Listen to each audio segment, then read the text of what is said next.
K98 Talk is expanding its lineup for 2015. This means we're expanding our advertising base.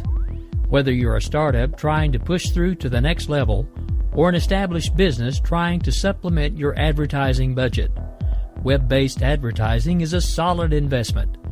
Thanks to Talk's newest partnership with TuneIn Radio and instant access to our sister station, K98 FM, we give you worldwide access at a reasonable cost.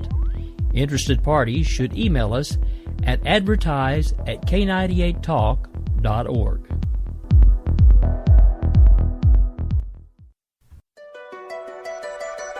The leader in talk radio on the Internet, right here on K98 Talk and the Spark Radio Network.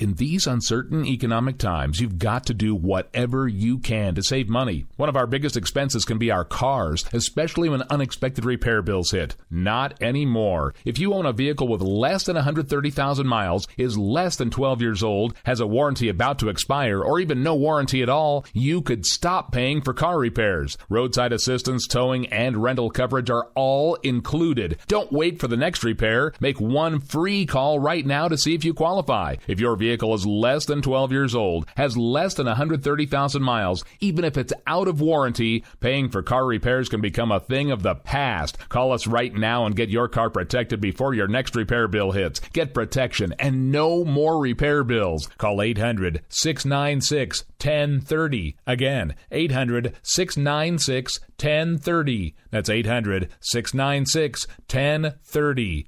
800-696-1030.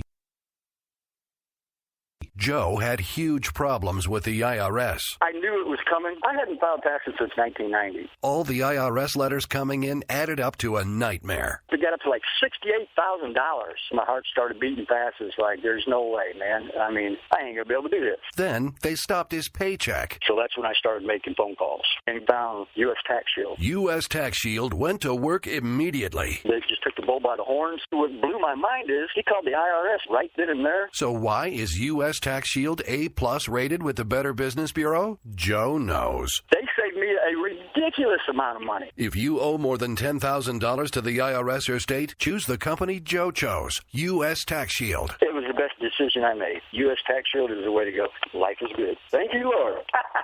Call 800-471-3287. U.S. Tax Shield. Boo-rah. Yes. 800-471-3287. 800-471-3287.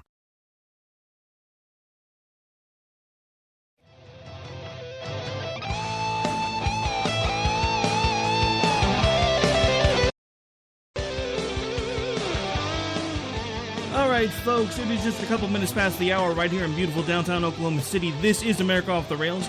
I'm your host, Rick Robinson. We have Stephen Schwertley with us. He's going to be here for the whole hour. Going to give the usual shout-out to the affiliates here real quick, then take a break, then we'll be right back with the show. Of course, we are available on our home network. That is the SparkRadioNetwork.com. Of course, we're also available on K98 Talk in 3 different varieties, K98Talk.com, K98Talk.org, and, of course, the TuneIn app, AM/FM 24/7. Then we also have Stitcher, I already mentioned TuneIn, so iHeartRadio, and then of course we have SHR Media, Leading Edge Radio Network, and Red State Talk Radio. At this point, folks, we're going to go ahead and take a really quick break. We will be back with the start of the show here in just a minute. In these uncertain economic times, you've got to do whatever you can to save money. One of our biggest expenses can be our cars, especially when unexpected repair bills hit. Not anymore. If you own a vehicle with less than 130,000 miles, is less than 12 years old, has a warranty about to expire, or even no warranty at all, you could stop paying for car repairs. Roadside assistance, towing, and rental coverage are all included. Don't wait for the next repair. Make one free call right now to see if you qualify. If your vehicle vehicle is less than 12 years old, has less than 130,000 miles, even if it's out of warranty, paying for car repairs can become a thing of the past. Call us right now and get your car protected before your next repair bill hits. Get protection and no more repair bills. Call 800-696-1030. Again, 800-696-1030. That's 800-696-1030. 800-696-1030. Joe. Hey folks, Slickery Trigger here. I'd like to take a minute to tell you about Rebel Road Tactical. As a defensive pistol instructor, I've had the opportunity to observe many different holster designs and configurations. And one thing is clear. Many of my students won't carry a pistol. Or worse, they'll carry one without a holster at all. Holster designers aren't making holsters for normal people.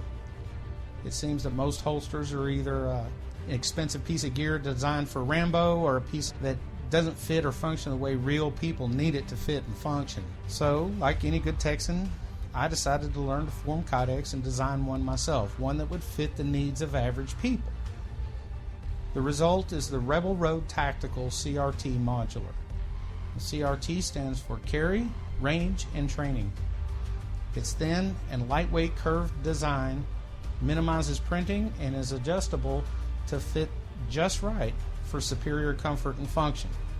Check us out after the show at rebelroadconcealed.blogspot.com. We will keep this promise to the American people. If you like your doctor, you will be able to keep your doctor, period. If you like your health care plan, you will be able to keep your health care plan, period. This is the most transparent administration in history. Not even a smidgen of corruption. Fact is, we had 4 dead Americans. What difference at this point does it make? If you got a business, you didn't build that. Welcome to the face. Welcome to the face of the new democracy. Come expect us to admit a mistake. We're paying off election debts to those on the take. Attorney General's lying even while It's time to hear the truth about America's biggest challenges. You're listening to America Off the Rails with your host, Rick Robinson. All right, folks, welcome back. And, of course, it is Thursday, September the 10th, 2015, just a couple minutes past the hour right here in Oklahoma City. Again, as promised, we do have Stephen Schwertley with us.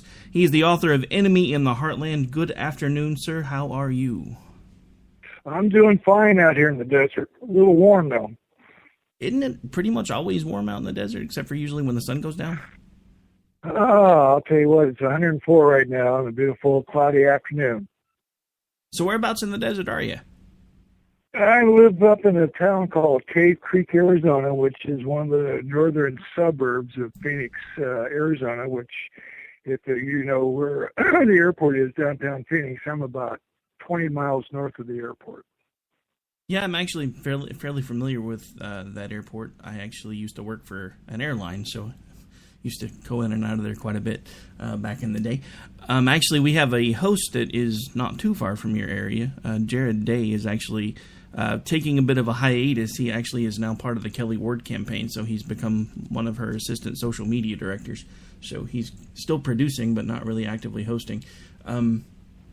Not sure if you're that familiar with her campaign out that way, but there are a lot of folks that seem like they're kind of excited about her. And I haven't had a chance to talk to her yet, but I have talked to Darla Daywald a couple of times, and she seems like she's pretty fired up about the whole thing out that way. So, well, I'll tell you what, the next big election is going to be very interesting for everybody. So I hope people will get out and vote. I sure hope so too, because it seems like the last couple of election cycles we've just kind of had this complete apathy. And that's what I think concerns me a little more than anything else, is the fact that it just seems like we've gotten to the point where nobody's really paying attention anymore, much less actively engaging. But we may get to that a little bit later. Of course, I did want to start out with the opening of the show, giving folks a little bit of a chance to maybe get to know you, find out more about what makes you tick as an author, what gave you the idea for the book, all that fun stuff. So why don't you go ahead and just kind of jump off in whichever direction you want to go, sir. All right, Rick. Well, I had a stroke back 2 years ago, July 7th, 2013, and been in really good health before, and I'm recovering ever since. But 4 months after I had the stroke, in November 2013, I got laid off from my job as a regional sales manager for a company back east. And so at that time, being 63 years of age, there wasn't too many opportunities back in the corporate world, especially with a stroke. So my wife, who's a behavioral analyst, she said, why don't you start writing those books that you have in your head? You got plenty of time to do it now. So I sat down and went into my office upstairs in my 2-story house and went into my office, of which I now call the cage. And I started to write the book, and it took me 4 months to write the book, and it's titled Enemy in the Heartland, which you can buy on Amazon.com, either printed book or ebook, or off my website, StephenSchwertleyAuthor.com. But I wrote the book, but then it took me 9 months to get it to the marketplace. But since it's now in circulation, it's been getting nothing but 5-star reviews, and it's a thriller. And it's funny, a lot of people will ask me, is it fiction? Or, and I go, I hope so, because it's about a drone attack against the United States. And they do not attack New York City or L.A. They attack where you least expect it. Yeah, I have to admit, I was a little surprised. I mean, we're gonna save that part. We don't want to give away too much. But you did, of course, send me a copy of the book before we did the interview, and I have to admit it was a page turner. I was not able to put it down. I actually read it pretty avidly all the way through within. I mean, well, I do have a day job, so technically I did have to put it down. But there for like 3 days running, if I wasn't at work and I wasn't prepping for a show, I had your book in my hand. And I'm actually now rereading it for the 3rd time. Oh, wow. Well, do me a favor when you get a chance one day. I know you're really busy, but go on Amazon and write a review for me, because that's what I'm working for now, is to get more and more reviews, because as the reviews start piling up, I get noticed more and more so around the nation. So if you do that for me, I appreciate it. But it's a funny thing about reviews. When you go onto Amazon and look at the book, Enemy in the Heartland, most of the reviews are done by women. I'd say about 70% of them. And I never, ever thought they would read the book. So I don't know if that means women read more than guys do now, or they just got hooked by the book more so than guys did. But, I never thought that the suburban soccer mom would be one of the top buyers of the book. It does seem like it's, if that's the case, because honestly I hadn't looked at the Amazon profile, but if that's the case, it does seem like it doesn't really fit with who your target demographic, at least in your head, was at the time that you published the book. So that is a bit of an interesting turnabout. It wouldn't necessarily surprise me, though. I mean, because I know, especially nowadays, it seems like most of the women that I talk to are the ones that do a lot more reading than the men do nowadays. I happen to be an oddity. I still enjoy reading. I actually read pretty much any chance I can, and my wife is the exact opposite. She gets onto me all the time because we're in the middle of packing up to move, and she just spent yesterday boxing up all of my books, and she kept asking me over and over and over again, when are we going to get rid of these?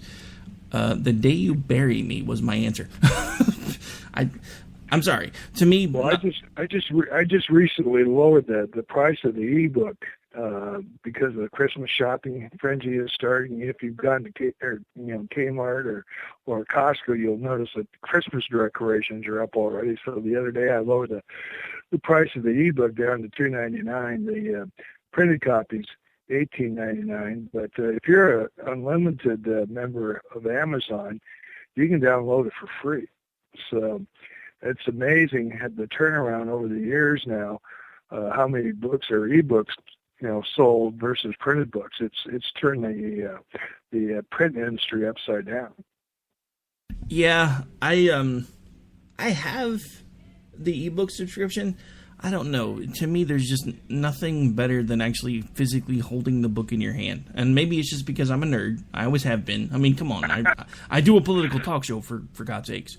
But the smell of the pages. Especially when a book's been around for a little bit and it's the paper has taken on that scent that you get when it hasn't been opened in a while. There's nothing that beats the physical holding of a book in your hand. And I have read ebooks. I have folks that will send me copies of their books all the time as the ebook because it's cheaper than them shipping me the actual book itself. And I will read them. And there are times when I'm like reading it on my phone or something. I'm like, hey, this is kind of cool. And I'm just like, yeah, but it's just, I don't know, something when I feel this pang of sadness when it's time to turn the page because it's just not the same thing. I don't know. Maybe it's just me. Well, it's kind of crazy down here in the Phoenix marketplace. I've gotten a hold of a couple of best-selling authors as mentors nowadays to help me through the system because I just finished the second book, which should be published in this October, and I've started the third book. But according to my friends, like 7 years ago, there used to be 55 bookstores in the Phoenix metropolitan area. And you know how many bookstores there are now presently in Phoenix? Not off the top of my head, but if I had to take a stab at it, probably about 5. 15, but still that's a dramatic, closure rate for bookstores. So, I would say Amazon probably sells about 85% of all the books in the world right now, which is a staggering number. But, but the nice thing is the books are selling on Amazon, and I took the thesis of the book off the headlines that were being showed on TV back, a couple of years ago, and everybody was, getting crazy about all these drones flying around, and they still are. Like one just landed in the U.S. Open Stadium in New York last week during a play at late at night one night. But, people are very familiar with drones, so I started that as a platform for the book. And so I threw in a little bit of intrigue by using that old saying, 6 degrees of separation. Somebody knows somebody somewhere. So I figured I'll do that to generate a list of characters in the book. So you'll go around the world looking at, with a book in your mind, seeing different parts of the country and overseas. And then the other thing I put into the book is a twist of fate. If you would have gone left, what would have happened if you would have gone right? It's those little twists, and those are the things that make life unpredictable. But the biggest thing I wanted to put to come out so people understand is, it's the local people, you and me. When you see terrorism, call it in because we're really the front wave against terrorists. It's not the police. It's not the CIA, the NSA, or any of these organizations. Somebody's got to tell them, hey, there's something going on. They'll respond. But we're kind of like the first line of home defense anymore. Yeah, and honestly, I completely agree. But I think at some point along the way, a lot of the population has kind of forgotten that. And you kind of see that just from their attitudes. Like the whole, why do I need a gun when I've got the police? I'm sorry, but that to me, that's the same logic of why do I need a fire extinguisher in my house because I've got the fire department. I mean, yeah. That argument doesn't make any sense to me. And the fact that we have so many people now that, I mean, and it's happening everywhere. It's not just in this instance with us being the front line against a possible enemy attack. It's happening everywhere. Everybody basically in this country, for the most part, and I mean everybody as a group, not any single individual, a lot of us have abdicated a lot of our responsibilities when it comes to, being vigilant and making sure that the world around us is the way that it needs to be and making sure that we're doing what we need to do when it comes to how our government operates. Because everybody forgets we technically are supposed to be the government. It's not these guys in D.C. We're supposed to be the bosses. And it's a symptom of the same problem. We've just gotten to the point where we think the government needs to take care of itself and that it's not our problem. And that's kind of the same thing that we're running into now with the terrorism and the attacks and everything else that's going on. I mean, because let's face it, if you look right now in the news, a lot of the things that are happening right now could actually be termed terrorist attacks, just on a smaller scale. And we're all just looking around going, well, when is somebody going to do something about that? Last time I checked, we are somebody, and it's about time one of us did something, but what do I know? Well, if people like suspense, this book starts out a little slow because there is a pretty good-sized cast that I use in this book. But in real life, it's usually not one or two people that, plan a large-scale attack. It takes a multitude of people and resources. And so that's how I got the book going. 13 years ago, there was a bunch of kids who went to college that were from the Middle East. They went to university in England, and they became friends there. And then, the party one night, they decided, hey, let's do an attack against the United States because, we lost all our relatives during all these wars in the Middle East. And as time went on, these kids graduated. A couple of them were from rich families in Europe who financed these wars in the Middle East. And so they went over to the United States. Within 13 years, they had a very, very wicked plan to, kill a bunch of people, and they succeeded. Completely crazy. All right, so, back to something you mentioned at the beginning when you were kind of giving a little bit of your story. You had mentioned that you had had a stroke, and that was kind of what gave you the idea to write the books. But you said your wife had basically said, why don't you go ahead and take the time to write all these books that you have talked about over the years. As far as what inspired you to eventually become an author, who do you think your biggest influences were? Influences? I would say, I was a history, freak when I was in high school and first part of college, and because I really liked history, and if I could go back and have a conversation with a set of my heroes, I mean, I would have loved to be in the room with Winston Churchill or even a Pope or two, George Washington. I mean, those type of people that, they were average people, and you're going, how did they get to that plateau where everybody was looking up to them? I mean, which turn of their lives or careers was the one that made them, succeed high above anybody else? And, because usually these people are normal people, very common people, and somehow the burden of taking care of the rest of the people around them or protecting people around them, that's a pretty heavy, bit to pull onto. So, but, those are the type of people I wish I could have met. Awesome. Okay, so next question. Out of the characters of the book, and without giving away too much detail, who's your favorite one? Every author usually has a favorite. Well, I had two of them in there. The first one was a character by the name of Dick Edwards. And when I made characters in the book, I would visualize friends or people that used to be customers of mine, because it was easier for me to describe somebody in my mind that I had met in real life. And so Dick Edwards was actually a gentleman that was my boss for about 25 years with a couple different companies. His name was Roby Edwards. And we're still good friends today. He's retired out in Oceanside, California, and he liked the book except for the part where I killed him off. So I said, bitches, payback. That's actually pretty awesome. When you mentioned that he was your boss, I was concerned of where the name Richard might have come into play, but yeah. Anyway. Yeah, and then for Tim Lyons, his young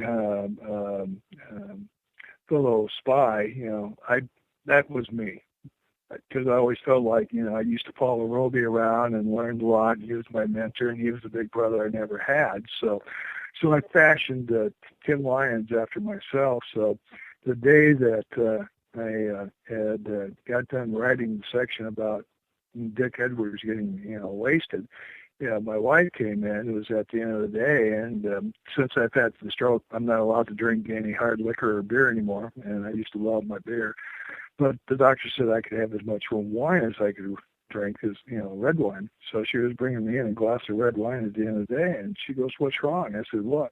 She said, "You got a tear in your eye." I said, "Yeah, I know." She said, "Well, what's wrong?" I said, "Well, I just killed off, one of my heroes in the book." And she goes, "Well, don't kill them all off." I said, "What do you mean?" She says, "You need a sequel."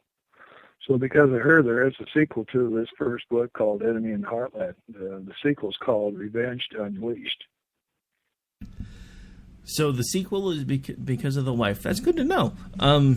What was she honestly afraid that you were going to kill them all off, or was she just giving you a hard time?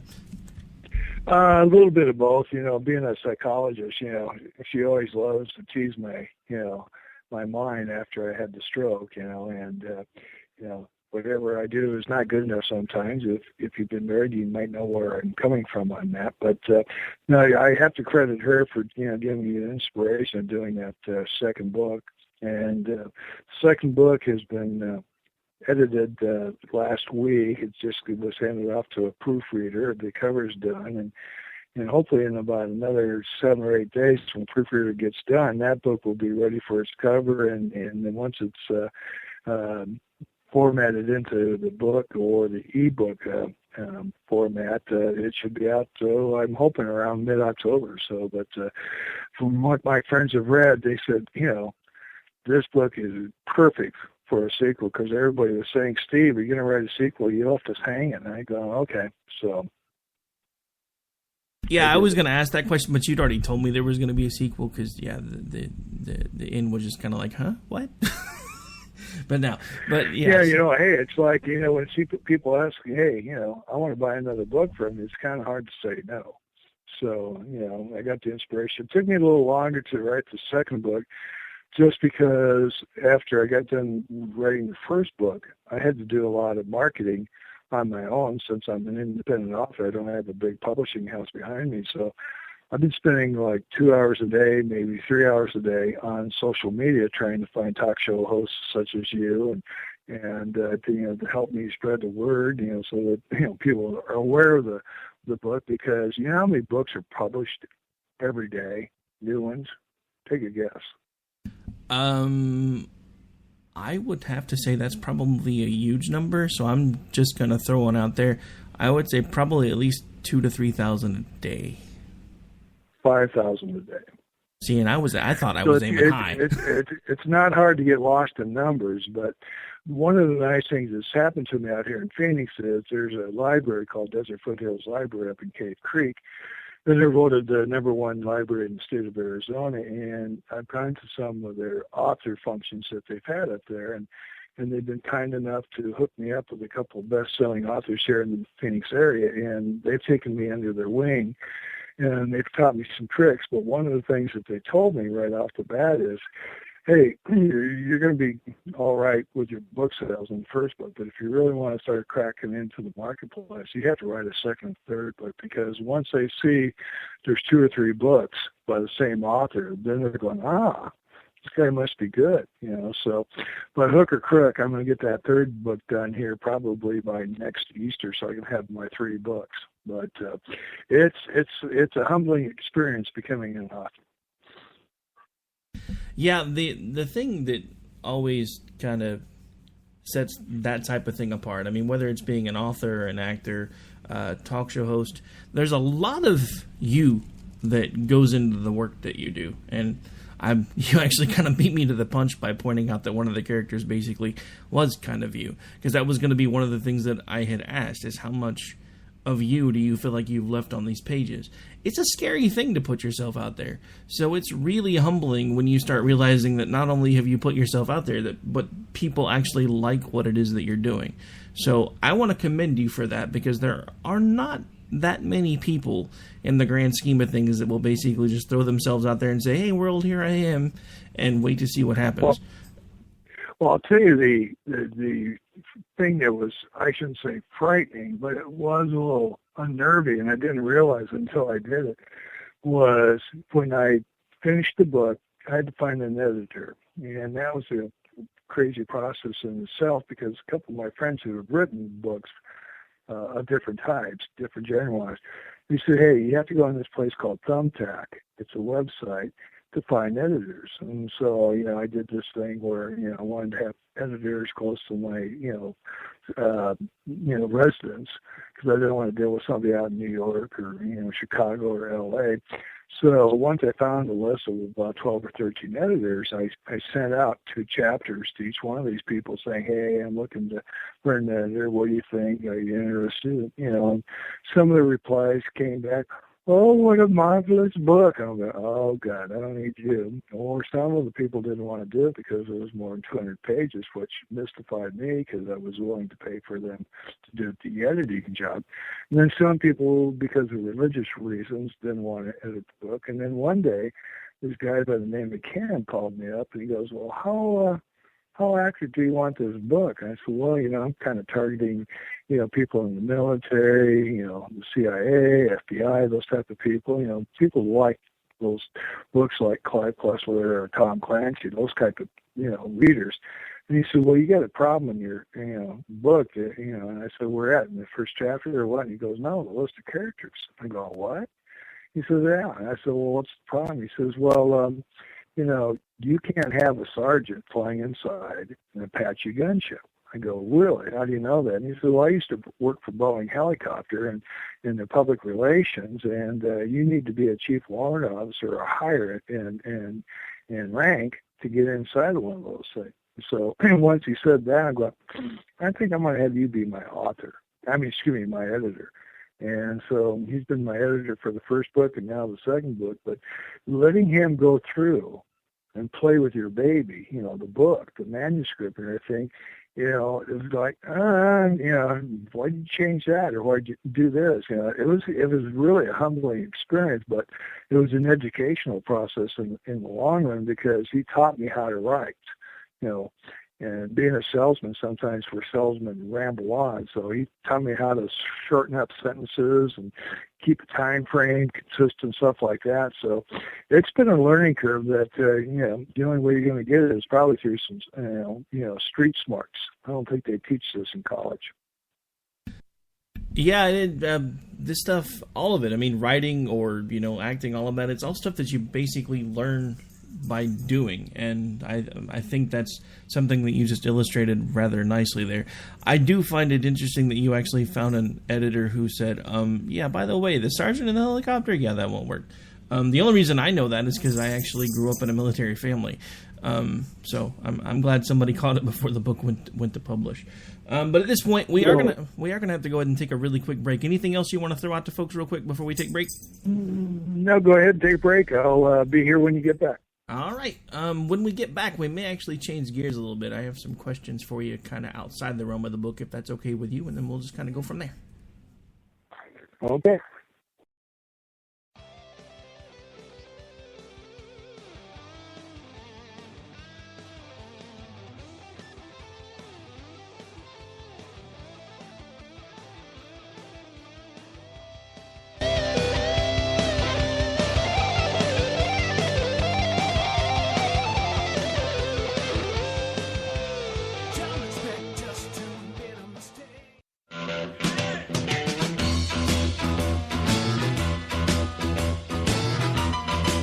Red Nation Rising brings you Town Hall Radio. From a single tweet to 3 million a month, our community is a force to be reckoned with on social media. So don't miss our show, Thursdays, 8 p.m. Eastern on K98 Talk. Our chat room is our co-host, and you ask the question. Join us and be heard. So get ready to sound off on Red Nation Rising Radio. No one else is going to do it for you. There's a wild, wild whisper blowing in the wind, calling out my name like a long lost friend. In these uncertain economic times, you've got to do whatever you can to save money. One of our biggest expenses can be our cars, especially when unexpected repair bills hit. Not anymore. If you own a vehicle with less than 130,000 miles, is less than 12 years old, has a warranty about to expire, or even no warranty at all, you could stop paying for car repairs. Roadside assistance, towing, and rental coverage are all included. Don't wait for the next repair. Make one free call right now to see if you qualify. If your vehicle is less than 12 years old, has less than 130,000 miles, even if it's out of warranty, paying for car repairs can become a thing of the past. Call us right now and get your car protected before your next repair bill hits. Get protection and no more repair bills. Call 800-696-1030. Again, 800-696-1030. That's 800-696-1030. 800-696-1030. K98Talk.com, a leader in Internet radio. So grab your seatbelts and take the ride of your life on K98 Talk KC988talk.com. We will never fully understand what we've asked of our military service members, of their families or their children, asking them to deploy, patrol, stay on watch, on point, asking them to put themselves in harm's way, to endure it all. But we do understand that it's our turn, our duty, to bring them all the way home, to keep them secure, to have their backs for the rest of their lives. Wounded Warrior Project long-term support programs do whatever it takes to help our most severely ill or injured veterans live independently, at no cost, for life, so that they might stand at ease. Find out how you can help at findwwp.org.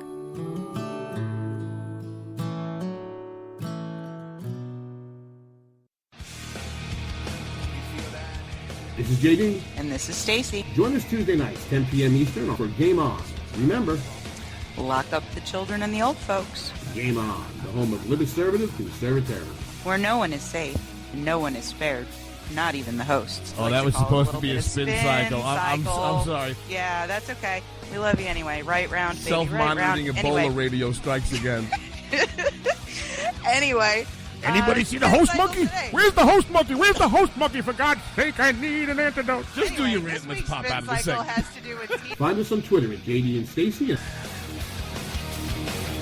You're listening to K98talk.com. Calls. We got a pen and telephone to bypass all your laws. Political courageous will replace the Bill of Rights. Support religious freedom, bless you, pray to Jesus Christ. The press is in.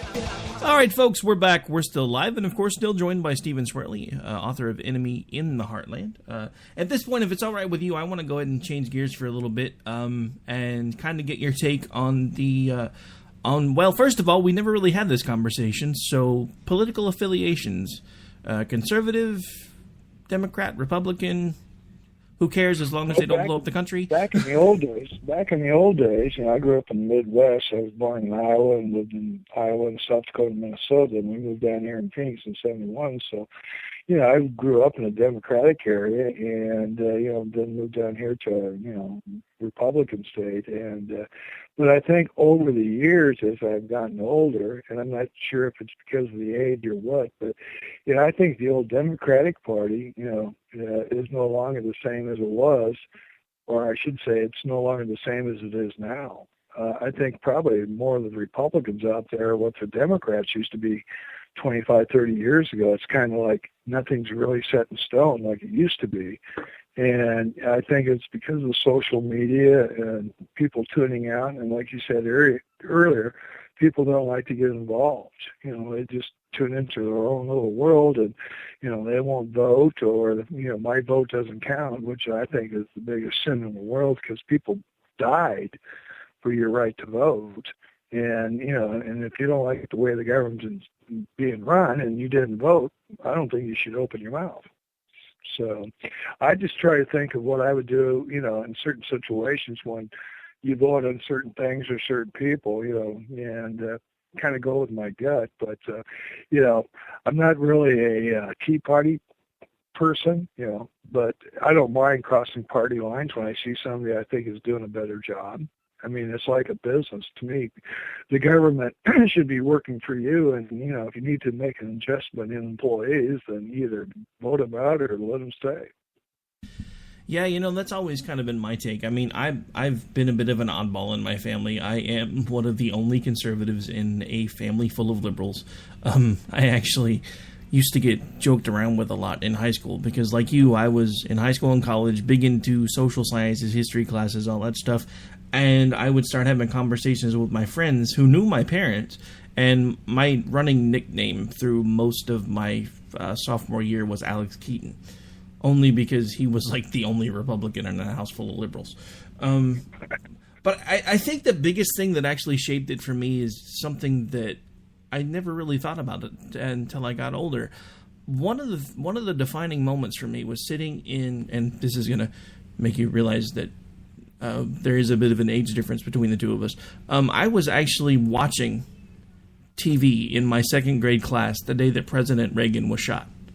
And to basically see all of that and see him basically doing what he did after and all of the things that he did, I think that was one of the biggest defining moments in my life, as even at that age. Because since then, Reagan has always been my kind of de facto hero when it comes to politics, because he was the guy that nobody expected to win. He was the guy that nobody wanted. Nobody thought he knew what he was doing. And if it wasn't for a lot of the policies that he eventually put in place, we wouldn't be where we are today. And of course, to a lot of liberals that I know, we'd probably be better off if it wasn't for him. But I mean, look at all the things that happened. And whether he was instrumental in it or even a secondary character to it, there were a lot of things that went right in the world while he was at the helm. So, I don't know. For me, that's always kind of been my defining moment of when I decided I was going to be a conservative and why, even before I really knew what it was. Well, see, I think putting party names on people is antiquated, because you picked a very good example, Reagan. And, he was a California liberal for many, many years. And then, as he, got through his presidency, he turned into the conservative hero. And I think the biggest thing that he tried to do was to do things that were right, regardless of, what party and whatever. And I think that's one of the reasons why that, Trump is doing so well right now, because people are tired of the establishment. They're tired of, keeping these incumbents in. And I think there's going to be a big house cleaning, in this next election coming up, just because people who will vote, are just tired of the job that the predecessors have done. And, if they could ever go for term limits, I think the three biggest things they need to do is this: term limits, and if you don't balance the budget, you don't get paid as a politician. A couple things like that, and I'll tell you what, I think you'd see a huge change in our government, both federal and state level. Those two things are something that I've been shouting from the rooftops now for almost 4 years. Term limits, and actually set it up, and not only term limits, but get it to the point where they have a total and complete established time frame where that's it. After that, they're done. And let it be maybe a maximum of 8 years for congressmen or senators, so they can do maybe 2 or 3 years or 2 or 3 terms in the House, if they want to, and then, or 4 terms if they stay in that long, or 1 term in the House, 1 as a senator. But not only that, but instead of doing the 4-year term for the presidency, I think it should be a single 6-year term with no option for repeat. Because the thing that I've noticed, especially over the last couple of cycles, is it's like the second they get elected again, for the first time, they're already campaigning for their next election. And it just doesn't make any sense to me. They're not focusing on actually fixing things because they're too worried about whether or not they're going to get elected again. We need to get rid of that, and that's one of the things that I've said from the beginning. The only other thing that I would take a step further is I honestly do not think that, since in reality these started as positions that were basically an honor and a service, I can understand them needing a salary nowadays because they do spend a lot more time at it than they used to, but I don't think they need retirement plans for life. And I don't think they need gold ticket health care anymore either. If Obamacare is supposed to be good enough for us, every single one of them should be on it too. Well, I got a feeling Obamacare is going to take a huge crash after this next election. Just because, all the lies, like on your intro that I was listening to, you get the same doctor and this and this and this. Well, that all turned out to be false. So I got a real big feeling that, that might disappear. But, there was a talk show one time I was listening to, and remember Tip O'Neill? Yes. Back in the old days about Reagan's time. Uh-huh. He said, they were interviewing him, and he said something really interesting. And this was just before he died. And he was talking about the difference of the Congress and Senate, when he first came to Washington versus, leaving Washington. And he said the biggest difference was when he first started out, all his, compadres, fellow senators of different parties or congressmen, whatever it may be, after they got done with work, they'd go down and have a beer at some local restaurant or pub, or they'd hang around or go to parties. But now, as Washington got bigger and the price of real estate got crazy, all these politicians that were coming to Washington D.C. in the later years were living farther and farther out, and they didn't get to mingle and sit there and rub elbows like they used to in the old days. And he said that was a huge disappointment to him, because he said those people never learned how to disagree but still be friends.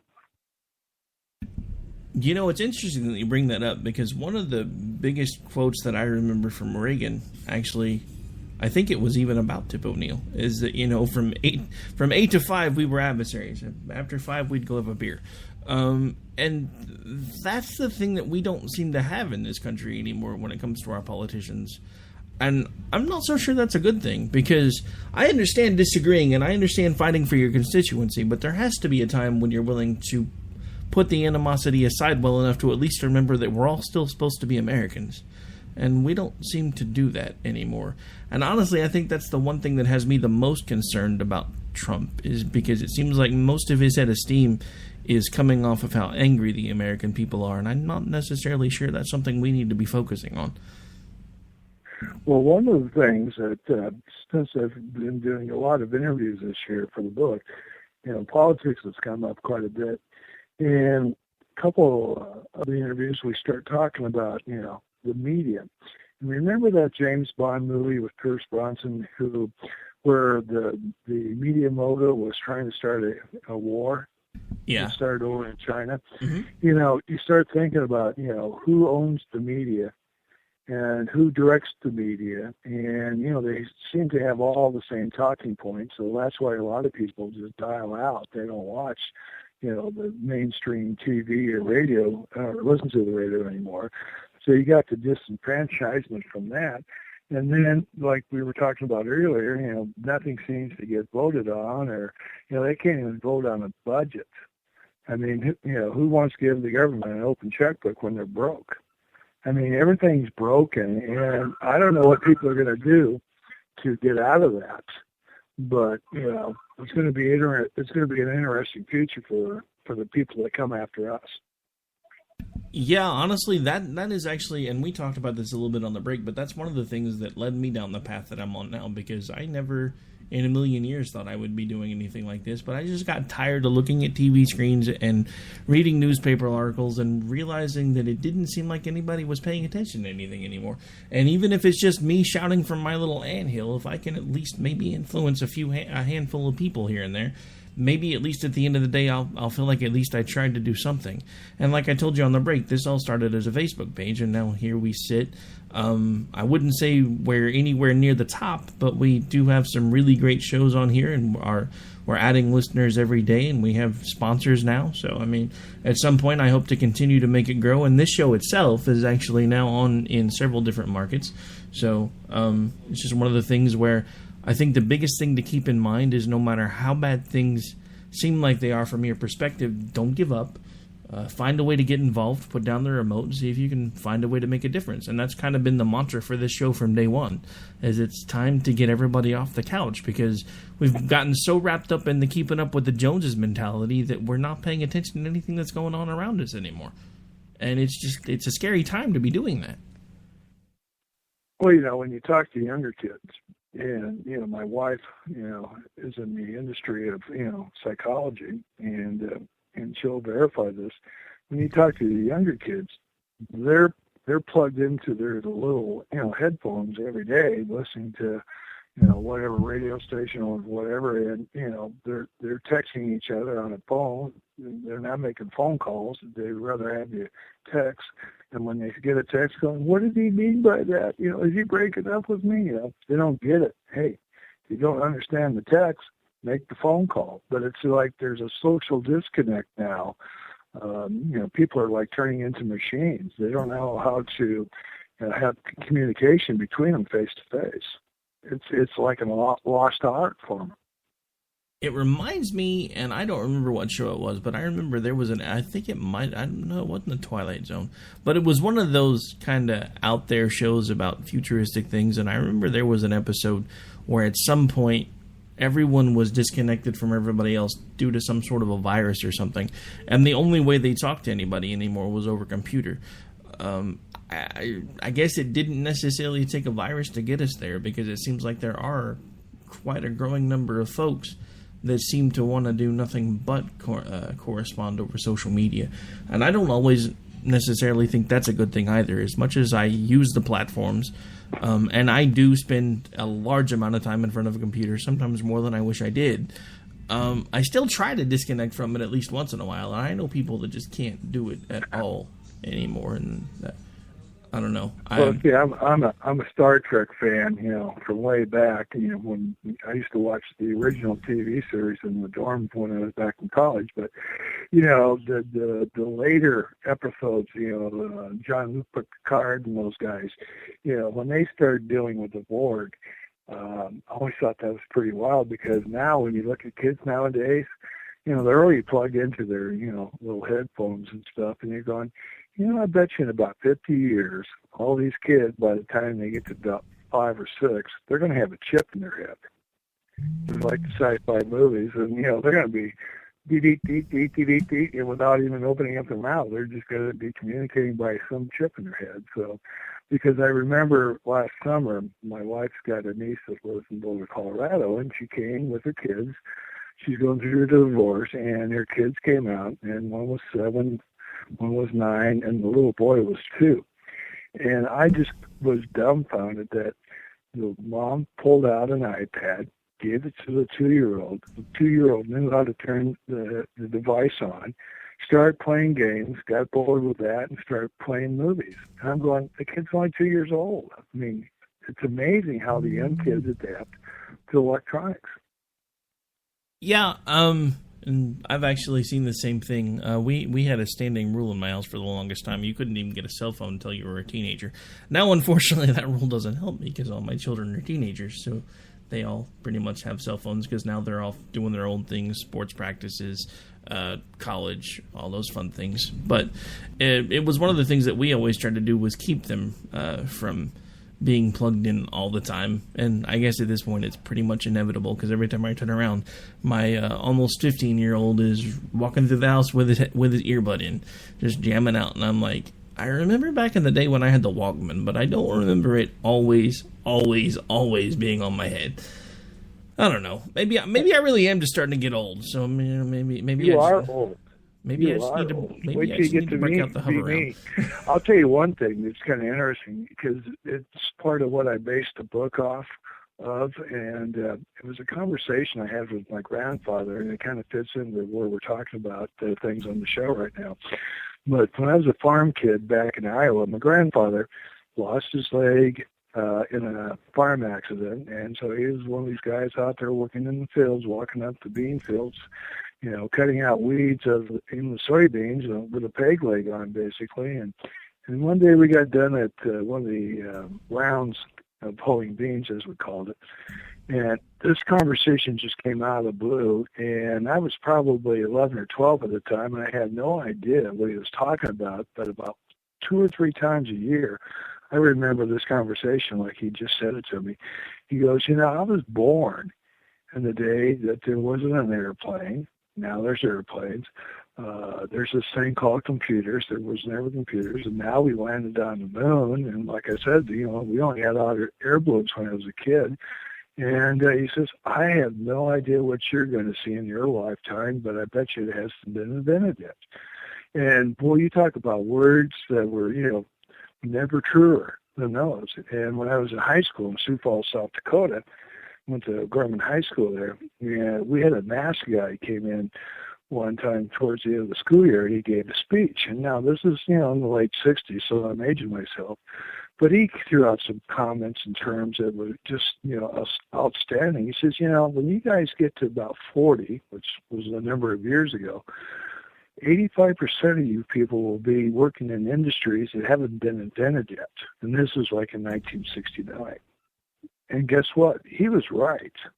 I mean, just to think about how forward-thinking some of these people are with their gadgets and, mathematics and stuff like that. But it's amazing, that, the evolution that I've seen, cell phones that, just about have everything that I need, a map, a tape measure, a dictionary. I mean, there's so many things on my cell phone.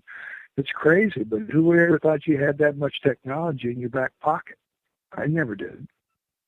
Yeah, it's amazing when you really stop and think about it, because the technology in our average cell phone nowadays is about 100 times more powerful than what they used to go to the moon. I know. Let that sink in for a second. I saw something on that one time. I was just going, ugh, that's scary. I know, right? All right, well, at this point, we are coming down to the end of the show. Why don't you go ahead and remind folks one more time, sir, who you are, about the book, where they can find it, and go ahead and plug anything else that you want to for the last couple of minutes of the show. All righty. Well, thank you, Rick. My name again is Steve Schwertley, and Schwertley is spelled Schwertley.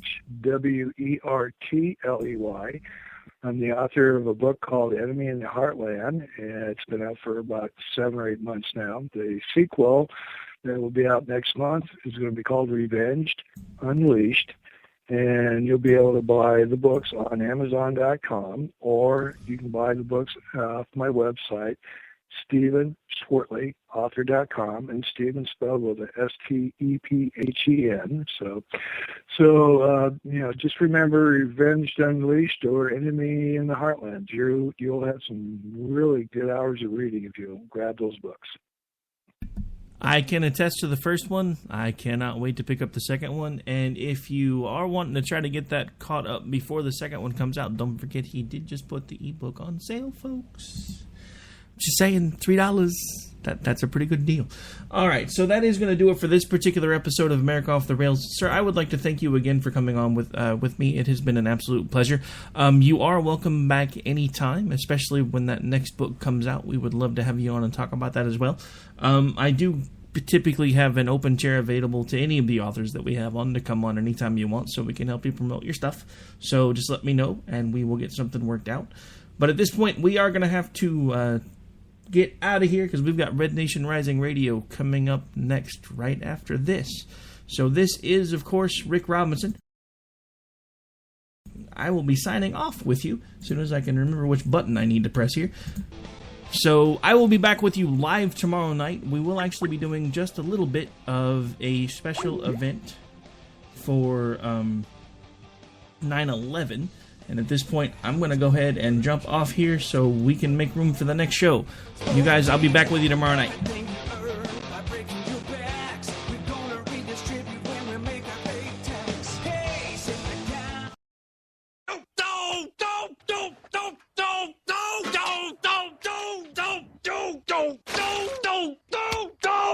Screw you guys. I'm going home. Later. Game over, man. It's game over. When our water heater broke down last month, it was a nightmare. It took 5 hours for the plumber to show up, and he charged us a couple of $100 just to come out. Then it cost another $1,800 to put in the new water heater. By the time it was all said and done, I felt like I'd been taken. But what else could I do? The smartest thing you can do is get a home warranty from American Residential Warranty. Their home warranties pay to repair or replace all your major appliances when they break, and they will break, and at the worst possible time. Call American Residential Warranty right now for free information on home warranties starting at just pennies a day. Don't wait for your refrigerator to stop running or your ceiling fans to stop turning. Call American Residential Warranty right now. Ask how you can save up to 50% on washer and dryer coverage. Just call 1-800-513-6154. That's 1-800-513-6154. Again, 1-800-513-6154. Call now. Tired of paying outrageous prices for Viagra? Well, we have great news for you. Now you can finally get Viagra at huge discounts. Healthy Man allows you to save up to $500 on Viagra. Why pay U.S. pharmacy prices of $15 per pill or more when you can get Viagra for less than $3 a pill? Call today and get 40 Viagra pills for only $99. This can cost as much as $600 at your local pharmacy. You can't afford not to call us. If you want Viagra at the lowest prices, never pay $15 $3 a pill pharmacy prices again. Get Viagra for less than $3 a pill. Call 1-800-516-7602 today and save up to $500 and get 40 pills for just $99. Healthy Man is fast, easy, and affordable. Operators are waiting at 1-800-516-7602 to take your call right now. Call 1-800-516-7602. That's 1-800-516-7602. Again, 1-800-516-7602.